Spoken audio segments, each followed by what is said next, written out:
오늘 2장의 말씀은 성령이 임하시는, 그래서 제자들이 성령의 충만함을 받아서 방언으로 말하는 모습을 기록하고 있습니다. 각 사람들이 그곳에 모여 있었는데 성령을 받고 방언으로 말하는 것들, 그 제자들을 보면서 주변 사람들이 반응이 다양합니다. 오늘 반응을 성경에서 찾아보면 6절에 보니까 사람들이 어리둥절해 합니다. 그죠? 그리고 7절에 보면 놀라하고 신기하게 여깁니다. 12절에 보면 놀라서 어쩔 줄 몰라 하면서 당황해 합니다. 그리고 13절에는 술에 취한 줄로 오해하고 조롱하기도 합니다. 성령께서 임재하시고, 그리고 제자들이 그 성령에 충만해졌을 때 방언이 나오게 되었거든요. 근데 그 방언하는 모습을 본 주변 사람들이 다양한 반응을 하고 있는 거죠. 놀라기도 하고, 어리둥절해 하기도 하고, 또 당황하기도 하고. 그런데 황당한 건 일부 어떤 사람들은 마치 술 취한 사람인 것이라고 생각하면서 조롱하기도 합니다. 저는 잠시 이 반응을 좀 묵상하면서 이런 생각이 들었어요. 야, 참 자기 수준으로 반응하는구나. 이게 참 똑같은 걸 봐도 자기 수준에서 반응하는구나. 어떤 사람들은 너무 신기하고, 어떤 사람은 너무 또 당황해하고, 어떤 사람들은 술 취했네, 술 취했어, 이런다는 거예요. 모르겠습니다. 아마 이 성령의 충만, 성령의 임재가 처음 임한 거잖아요. 그리고 방언으로 말하는 걸 처음 본 거기 때문에 술 취했다라고 오해가 될 수도 있겠지만, 그런데 그렇게 여러 반응 가운데 그렇게 반응하는 사람들의 수준이, 아마 이 사람들의 수준은 좀 뻔하지 않을까, 뭐 이런 생각이 들었어요. 대부분의 사람들은 다 놀라는 반응이었거든요. 와, 이게 어떻게 된 일이야? 오늘 어떻게 이런 일이 일어나? 신기해하고 막 당황해하고 어쩔 줄 몰라 해야 되는데 조롱하는 사람이 있었다. 반응이 다 다르다라는 걸 알 수가 있습니다. 오늘 7절에도 말하고요. 또 12절에도 말하는데 놀랐다라는 말씀이 기록되어 있죠. 놀랬다. 7절과 12절에 놀랐다는 거예요. 이 놀라다라고 하는 단어가 헬라어로 엑시트탄트라고 하는 단어인데요. 이거는요, 얼마나 놀랄 정도냐면 그냥 아이고 머리나 이 정도가 아니라 정신이 쏙 빠질 정도로, 정신이 미칠 정도 있죠. 정신 놓을 정도로 이렇게 놀라는 놀람이에요. 우리가 길 가다가 뭐 벌레 같은 거 보면 아이고 깜짝이야, 뭐 애 떨어질 뻔해, 이렇게 막 이렇게 얘기하는 수준이 아니고요. 완전히 정신줄을 놓을 정도. 완전히 막 뭐라 그럴까요? 막 혼이 나간다 그러나요? 그 정도로 놀란 거예요. 어쩔 줄 모르는. 성령이 임하시고, 그리고 제자들이 성령의 충만함을 받아 방언으로 말하게 될 때 이 정도로 놀랐다는 것이죠. 사람들이. 와. 여러분, 오순절에 하나님의 영 성령께서 이 땅에 오셨다. 그리고 그 성령이 제자들에게 충만하게 나타나서 방언을 하게 되었다. 이 오순절 사건, 방언의 사건은요, 엄청나게 충격적인 사건이었습니다. 굉장히 큰 충격이었어요. 저는 저희 어머니가 방언 받을 때와 저희 아버지가 방언 받을 때의 모습이 아주 극단적이어서 저는 잘 압니다. 저희 아버지 같은 경우는 허리가 안 좋으셨는데 새벽에 한 달 동안 특별 새벽 기도를 하시겠다고 혼자 이제 본인이 결정하시고 매일 새벽에 샤워하고 옷 입고 그렇게 딱 정장 입고, 그리고 이렇게 교회 가다가 교회 문을 딱 여는 순간에요, 이 허리 아픈 게 척추가 타타타타타 맞춰지는 느낌이 들더래요. 너무 감사해서 기도하는데 방언이 나오는데요, 막 이상한 방언이 아니라 찬송을 하는데 자기가 못하는 그런 말로 방언이, 첫 방언이 찬양이었다 그래요. 찬양하는데 방언을 하신 거예요. 자기도 놀란 거죠. 아주 이렇게 조용하게, 아버지 표현에 의하면 새벽에 이슬이 내리듯이 그냥 찬양을 하는데 쓱 방언이 되셨다는 거예요. 어머니 반응, 이 방언은요, 이거는요, 완전 반대입니다. 제가 초등학교 한 2학년인가, 한 1, 2, 3학년 아주 저학년이었을 텐데요. 아주 늦은 밤이었어요. 난리가 났습니다. 어머니가 막 방방 뛰는 거예요. 막 울다가, 막 웃다가, 막 침대에서 막 뛰고요. 뭐 이상한 말을 하면서 막 이 방 가서 막 저 방 가서 막 하니까 뭐라 하는데도 노래도 했다가 막 울었다가 막 웃었다가 막 침대에 떴다가 뭐 어떻게 감당이 안 되는 거예요. 그 어린 나이에 우리 엄마가 미쳤구나. 큰일 났다. 뭐 이런 막 울었던 기억이 나요. 그때는 저희 아버지는 이제 신앙이 별로 없을 때였고 어머니가 먼저 신앙이 있었을 때였는데 나중에 아버지가 그래요. 미치려면 곱게 미치지. 이런 정도로. 뭐 어떻게 할지 모르니까 저희 아버지가 그래요. 이건 혹시 귀신 들린 게 아닌가. 너무 사람이 이상해지니까요. 그래가지고요. 밤 늦게였는데 목사님에게 전화를 했어요. 목사님 와달라고. 뭐 이상하다고. 그때 늦은 밤에 제가 목사님을 모시고 왔던 기억이 납니다. 그 딱 목사님 보시더니 웃으시는 거예요. 성령 받았네. 그때가 권찰이 있었는데 집사 밑에 권찰. 임권찰 성령 받았네. 방언은 터졌네. 그러는 거예요. 그래서 이제 나중에 생각해 보니까 그거죠.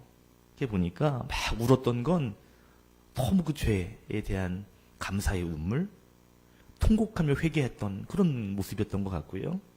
막 기뻐했던 건 죄 용서와 또 은사 받은 거에 기뻐서 마치 다윗이 어쩔 줄 모르고 막 춤추면서 막 누가 보든 막 했던 것처럼 저희 어머니가요, 뭐 누가 보든 말든 막 울고 웃고 춤추고 찬양하고 막 방언하고 그랬던 기억이 납니다. 지금이야 방언 받았네 그러죠. 옛날에는요, 우리 엄마 좀 안 미치게 해주세요. 그렇게 막 울었던 기억이 나요. 얼마나 놀랬든지. 여러분, 성령이 임하시고 거기 모인 사람들이 방언으로 이야기할 때 그 옆에 있는 사람들이 얼마나 놀랬는지 오늘 성경이 그걸 말하고 있는 거예요. 너무 놀란 거예요. 여러분, 오늘 성경에 보니까 5절에 경건한 유대인들이 천하 각국에서 다 그곳으로 모였다 그랬거든요. 그리고 성령이 임할 때 마가의 다락방에는 120명의 예수님의 제자들이 모여서 기도하고 있었습니다. 상상해 보세요. 저희 어머니 혼자서 성령 받고 막 할 때 온 가족이 이랬는데 120명이 성령을 받고 120명이 막 각자의 방언으로 막 할 때 그 주변 사람들이 120명의 그 성령 받는 모습 보고 얼마나 놀랐을까? 이게 무슨 일인가? 어리둥절해하고 신기해하고 당황해하는 게 당연하죠. 자, 오늘 본문에서 6절에 이런 말소리가 났다. 이건 방언이죠. 이 방언은 각 나라의 말이었습니다. 9절부터 10절에 그 나라의 말이 어떤 나라 사람들이 모여 있었고 그 나라 사람들이 들어서 알 정도니까 9절부터 10절, 11절에 보면 바데 사람, 메데 사람, 레람 사람, 메소포타미아 사람, 유대 사람, 갑보도기아, 본도, 아시아, 부르기아, 밤빌리아 등등등등해서 아라비아까지 많은 지역의 사람들이 모였습니다. 그리고 그곳 사람들이 다 알아들을 수 있을 만큼 각 나라의 방언으로 제자들이 말을 했던 것이죠. 지금으로 말하면 그런 거 아니에요? 120명이 모인 사람들이 영어로 말하고 일본어로 말하고 중국어로 말하고 그러다가 저기 정성도 사투리, 전라도 사투리, 제주도 사투리 막 가지각양의 말을 막 하는 거예요. 그 말도 그냥 뚜점뚜점 하는 게 아니라 아주 유창하게 하는 것이죠. 여러분, 거기에 있는 사람들이 성령을 받아서 각 나라의 방언으로 말을 하게 된다면 그걸 옆에서 보게 된다면 너무 놀랄 겁니다. 여러분, 우리가 옆에 있는 사람이 방언으로 말하는 걸 봐도 부럽고 아유 좋겠다 싶은데 그런데 막 유창하게 다른 나라의 말을 하고 막 하면 얼마나 신기하겠어요? 그리고 우리가 보통 저건 방언이구나 라고 알고 있지만 당시 그 사람은 방언이라는 걸 전혀 몰랐을 때잖아요. 그러니까 더 신기하고 더 놀랐겠죠. 자, 오늘 저는 방언에 대한 이야기, 하나님의 은사에 대한 이야기를 좀 하려고 합니다. 고린도전서 14장에 은사에 대한 이야기를 하는데 거기에 방언에 대한 얘기가 나오거든요. 고린도전서 14장 4절 우리 한번 화면을 통해서 같이 읽겠습니다. 시작. 방언으로 말하는 사람은 자기에게만 덕을 끼치고 예언하는 사람은 교회에 덕을 끼칩니다. 22절. 그러므로 방언은 신자들에게 주는 표징이 아니라 불신자들에게 주는 표징이고 예언은 불신자들에게 주는 것이 아니라 신자들에게 주는 것입니다. 먼저 4절의 말씀을 보면 이렇게 기록하고 있죠. 그 앞에 4절 보면 방언은 자기에게 덕을 끼친다. 예언은 다른 사람 교회에 덕을 끼친다. 이 표현은 방언보다 예언을 더 격려하는 표현입니다. 방언도 좋은데 예언을 더 했으면 좋겠다. 물론 예언을 격려하는 표현이지만 이 방언이 개인에게 유익하다 유익하지 않다 유익함을 주는 부분이 있다는 거죠. 덕이 되는 부분이 있다는 거예요. 또 아까 14장 22절에 보듯이 방언은 또 불신자들에게 표징이 된다 그랬어요. 그러니까 이 방언의 은사, 성령의 은사 가운데 방언은 개인을 유익하게 하는 은사이면서도 또 믿지 않는 불신자들에게 하나님이 살아계심을 보여주는 놀라운 징표가 되기도 합니다. 바울은 방언도 좋은데 그런데 기왕이면 예언도 하고 신유도 했으면 좋겠다. 방언도 좋지만 통변도 하고 예언도 하고 그러면서 더 많은 은사가 있으면 좋겠다라고 이야기합니다. 중요한 건 방언이라는 건 하나님이 주시는 하늘의 은사는 분명합니다. 자, 그런데 한국 교회는 이 방언에 대해서 절제하는 분위기가 있었어요. 왜 그랬을까요? 이 은사잖아요. 부러운 은사인데 왜 한국 교회에서 특별히 전통 교회에서는 이 방언의 은사를 사용하는 것을 좀 자제시키고 절제시켰을까? 그럼 어떤 교회, 오늘날 교회도 그런 교회 있습니다. 막 이렇게 같이 기도한 자리에서는 방언 기도하지 마세요. 이런 교회 있어요. 지금도 있어요. 왜 그랬을까요? 그분들은 방언이 하나님의 은사라는 걸 몰라서 그런 건가요? 아니잖아요. 근데 왜 이 하나님 주신 이 귀한 선물 은사를 왜 절제시켰을까? 그 이유는 간단하죠. 잘못 사용하기 때문에 그렇습니다. 그 방언의 사용이 잘못 사용됨으로 인해서 오히려 하나님의 덕이 나타나야 되고 은혜가 드러나야 되는데 상처를 받거나 문제가 생기기 때문에 절제시켰던 거예요. 마치 이런 거죠. 지난주가 명절 기간이었는데 명절 때 가족이 오랜만에 만났잖아요. 이제 갓 고등학교 졸업한 친구가 면허를 딴 거예요. 그래서 친구 친척들을 데리고 이제 운전 면허가 있으니까 운전을 한 겁니다. 얼마 되지 않은 친구인데. 20살 됐을까요? 만 19세니까 20살 됐겠네요. 그러다가 사고가 난 거예요. 그래가지고요. 차 안에 떠던 사람들 중에 몇 명은 죽고 몇 명은 큰 부상을 당했어요. 자동차는 우리에게 유익함을 주는 좋은 도구입니다. 그런데 부주의하게 사용하거나 미숙하게 사용되어질 때 오히려 차 없는 것보다 못한 결과를 초래할 수 있어요. 얼마나 큰 상처예요. 방언도 그럴 수 있다는 거죠. 참 좋은 은사고 선물인데 그 은사를 잘못 사용하게 될 때 방언받지 못한 것보다 못한 결과를 만들 수 있기 때문에 또 그런 사례가 있기 때문에 조심시켰던 겁니다. 그 대표적인 교회가 고린도 교회예요. 고린도 교회는 은사가 넘치는 교회예요. 방언이 가득한 교회였다고 볼 수 있겠죠. 그런데 그 방언을 가지고 사람을 평가합니다. 방언 받았어 못 받았어? 에이, 방언 받았어? 에이, 좋아. 은사로 평가하고 방언 그것으로 수준을 기준을 정하는 그리고 그것 때문에 분쟁하는 교회가 고린도 교회였어요. 그럼 우리 안에 이런 딜레마가 생기는 거죠. 방언을 받아야 되는 거야, 말아야 되는 거야? 해야 되는 거야, 안 해야 되는 거야? 방언으로 기도하시는 분들 보면 얼마나 부러운지요. 그런데 또 방언을 또 저지하게 하는 걸 보면 또 그런 필요성을 못 느끼기도 하고요. 오늘 방언에 대한 얘기 가운데 굉장히 중요한 거 한 가지 얘기하려고 그래요.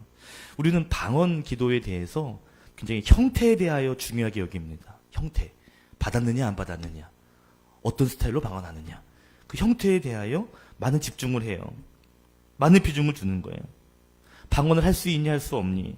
방언 얼마나 하니. 얼마나 유창하게 하니. 이런 형태적인 부분이에요.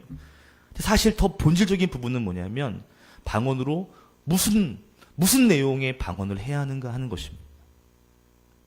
방언을 할 줄 아니, 할 줄 모르니 의 형태적인 문제가 아니라 우리가 방언으로 무엇을 말해야 되는가, 방언을 한다면 왜 해야 되는가에 대한 가장 더 본질적인 이야기를 해야 되는 거죠.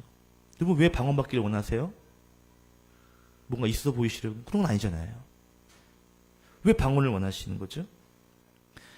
오늘 본문에서 방언의 형태는 각 나라의 말들이었습니다. 11절에 보니까 그 내용이 뭐냐면 11절 하나님의 큰 일들을 말했다 그랬어요. 각 나라의 말들로 하나님이 하신 큰 일들을 다 말한 거예요. 내용이 뭐예요? 하나님이 하신 일들, 하나님이 이루신 큰 사건, 그 역사, 그 일하심, 그것을 제자들은 각 나라의 말로 선포했던 거예요. 여러분, 이 제자들이 성령에 충만해서 방언으로 이야기할 때 사람들이 깜짝 놀랐어요. 크게 두 가지입니다. 첫 번째는 형태적인 거예요. 어떻게 저 사람이 이 나라의 말을 하지? 어떻게 저 사람이 배우지도 못한 저 나라의 지역 말을 하지? 이건 놀라운 일이죠. 또 한 가지 놀라운 게 있어요. 그 놀라운 뭐냐면 하나님이 그랬다고? 하나님이 그 일을 했다고? 라고 해서 놀랐을 겁니다. 이게 무슨 소리야? 듣도 보도 못한 하나님의 이런 일을 하셨단 말이야? 예, 아마 놀랐을 거예요. 형태적으로 어떻게 이런 말을 할 수 있을까? 저 사람이 배우지도 못했는데 그거에 놀랐고요. 또 한 가지는 야, 하나님이 그런 분이구나. 예, 놀랐을 겁니다. 여러분, 하나님께서 오순절에 성령을 보내주셨는데 성령을 보내신 이유가 뭐예요? 성령을 통해서 방언을 주신 이유가 뭐예요? 거기에 모여있는 각 나라의 사람들에게 하나님의 일하심을 나타내기 위함입니다. 제자들이 다른 제자들보다 능력이 있네 없네를 분별하기 위해서 주신 것이 아니라 저 사람은 실력이 있네 없네, 기도를 잘하네 못하네 라고 해서 그거를 구분하라고 주신 것이 아니라 믿지 않는 자들에게 하나님이 어떤 분인가, 하나님이 우리에게 어떤 일을 하셨는가에 대해서 분명히 알게 하시려는 통로로, 그 언어로 방언을 주신 거죠. 방언을 주신 목적은요, 하나님의 일하심을 나타내고 보여주기 위함입니다. 여러분은 왜 방언을 받으시려고 그러시는 거예요? 방언 주세요 기도하시는 분들 왜 방언을 사모하시는 겁니까? 우리는 왜 방언으로 기도해야만 할까요? 물론 방언이 자기의 덕을 위한 부분이 있습니다. 더 깊이 기도할 수 있기 때문에, 더 오래 기도할 수 있기 때문에 유익함을 줘요. 그러나 우리가 분명히 짚어야 할 것은 방언의 능력은요, 유창한 다른 말을 하는 것이 아니라 남들과 다른 어떤 은사가 있다는 것을 자랑하기 위함이 아니라 하나님의 일하심, 그 하나님이 큰일을 이루심에 대한 것을 전하기 위한 통로입니다. 사실 방언만 그런가요? 아니요. 하나님 주신 모든 은사는 다 똑같습니다. 재정을 은사로 주셨다면 그 은사를 통해서 하나님을 나타내심을 보여주기 위함이에요. 지식을 주셨다면, 말할 수 있는 재능을 주셨다면 다 그 이유는 동일합니다. 하나님이 나를 통해 일하심, 그 전에 일하셨던 그 모든 것들을 그 은사를 통해, 재능을 통해, 달란트를 통해 보여주기 위한 것입니다. 그 은사를 통해 하나님이 보이기를 원하는 거죠. 우리는 은사를 통해 나를 보이고 싶을 때가 많이 있는 것 같습니다.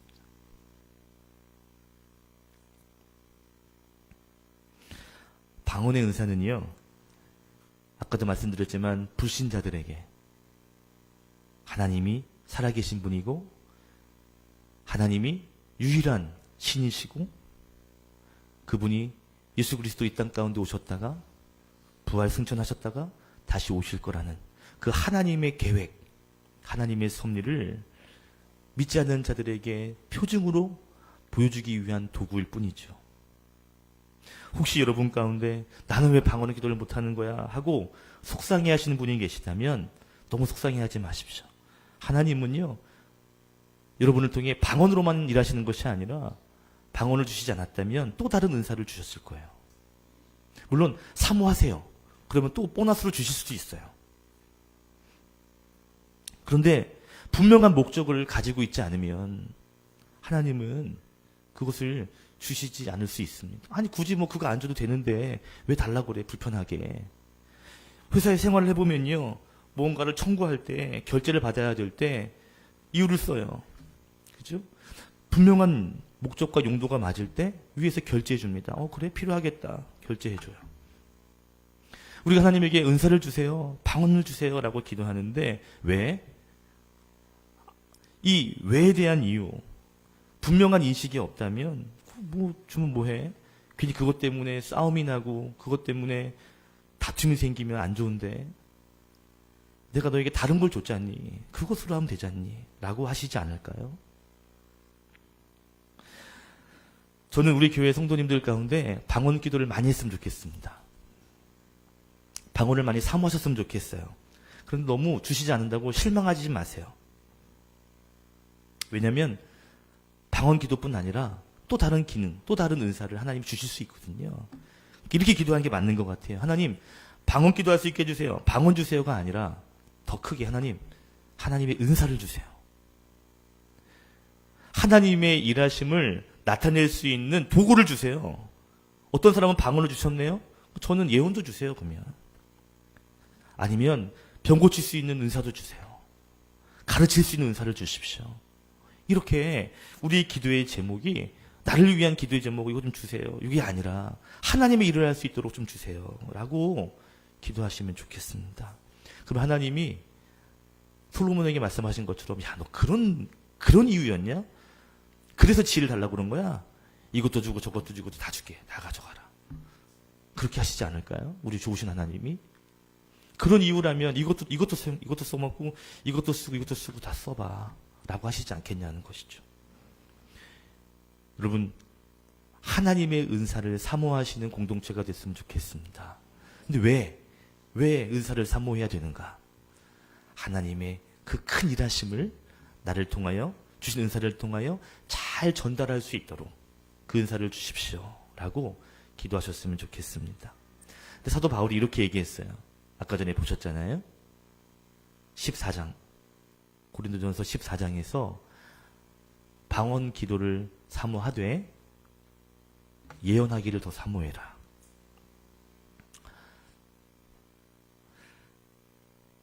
병 고치는 은사, 또 가르치는 은사, 섬김의 은사, 돕는 은사, 위로의 은사 등등등등등 이런 많은 은사를 사모하셨으면 좋겠어요.